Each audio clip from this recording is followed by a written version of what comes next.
What if maging presidente etong si BP Inday Sara?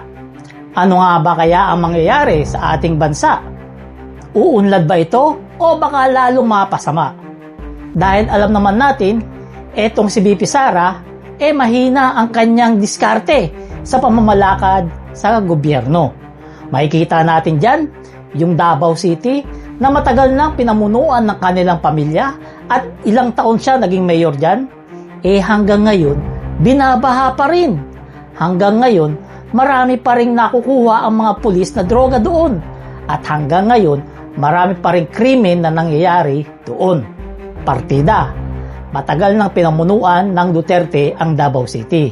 Pero marami pa rin talagang kapintasan diyan sa Davao City sa pamumuno ng mga Duterte. Ngayon, bakit nga ba hindi pwede maging presidente etong si BP Inday Sara? Kasi una, kapag ito ay naging presidente sa atin, naku malamang, malamang, yung pogo na nilinis ni PBBM, magbabalikan yan. Kasi alam naman natin, sa panahon ng tatay niya, naglipa na ang mga pogo at sugalan dito sa atin. Kaya malamang, kung makabalik ang Duterte sa pagka-presidente, babalik din niyang pogo. At hindi lang yan, yung mga Chinese, yung mga Chinese na abusado na pinagtatapon ni PBBM, may posibilidad na makabalik din, Pwede makabalik ang mga abusadong Chinese na yan sa mga Pilipino. Kasi hindi na malingit sa ating kaalaman, nung maraming Chinese dito, maraming mga nababalita na mga krimen na sangkot ang mga Chino na yan. Kaya dapat lang na pinagsisipa sila ni PBBM pabalik sa kanilang bansa. Pero just in case makaupo si Sara, malamang. Malamang lang. Baka makabalik ang mga abusadong Chino na yan. Pero hindi naman lahat abusado. Pero maraming Chino ang abusado rito na akala mo kung sino. At kung maging presidente etong si BP Sara, malamang sa alamang, malamang lang etong mga nakakulong ngayon na pinakulong ni PBBM o nakulong sa panahon ni PBBM, makakalaya yan. Kasi syempre, huwag tayong maglokohan. Alam naman natin yung killing ng mga yan. Maka-Duterte yung mga yan.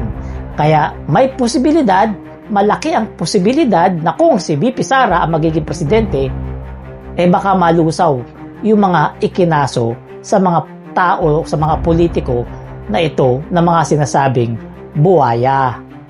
At hindi lang yan, kung maging presidente si BP Sara, malamang uli sa alamang, yung mga magagandang proyekto ni PBBM ay malamang hindi na maipagpatuloy yan. Kasi syempre, sa politika, ayaw ng mga sumusunod na maging presidente yung mga proyekto ng mga sinunod ng presidente na magaganda kasi lalo silang maaalala ng tao. Kaya nga, di ba sabi ni PBBM, natatakot siya baka yung ipapalit sa kanya ay hindi maipagpatuloy yung mga magaganda niyang nagawa. Kasi huwag tayo maglukuhan. Huwag tayo magtanga-tangahan. Sa panahon ni PBBM, gumanda ang Pilipinas. Naging maayos ang Pilipinas. Naging malinis ang Pilipinas at naging tahimik ang Pilipinas. Kaya sana mga kababayan, isip-isip tayo, huwag tayong patanga-tanga, huwag tayong pabubo-bubo, Hindi pwede maging presidente si Sara kasi unang-una, mahina yan mamalakad. Nakita nyo yung Davao City? Gusto nyo magaya tayo ron? Pangalawa, hirap yan mag-English.